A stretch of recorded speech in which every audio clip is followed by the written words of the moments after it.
Hi, this is Freedom from Condo Planet. I want to welcome you to another episode of our video series on Mississauga Condos for sale. Today I want to address the question of, is there a difference between the occupancy date and the registration date of your new condo? If you're thinking of buying a brand new condo here in Mississauga, or if you've already purchased a pre-construction condo, here's an important tip. Don't confuse your occupancy date with your registration date, because there's a big difference between the two. And unfortunately, many owners do confuse the two. And when it comes to a mortgage, that can create some confusion, especially with your banker or mortgage broker, whoever you're going to secure the financing for the closing of your purchase. Frankly, a lot of owners give their mortgage broker or banker the wrong date for closing. They give them the occupancy date instead of the registration date, and that's the wrong date. Now, what are we talking about here? Well, the occupancy date is the date that you receive the keys as the owner. You can move into your unit, but you can't sell the unit, and you can't take on a tenant to lease the unit during this period.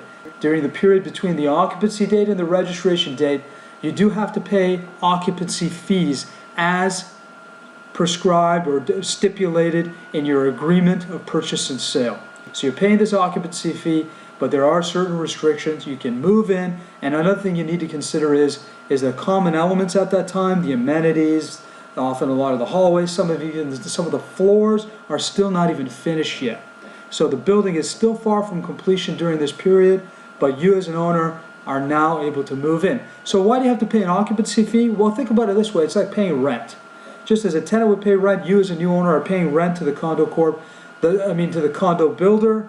The condo has not been registered as a condo corporation yet. Okay? It's a period where it hasn't been registered yet, and the building is still being completed. The registration date is the date when the condo building gets registered as a condo corporation. And at that time, your name as the owner also gets put on title.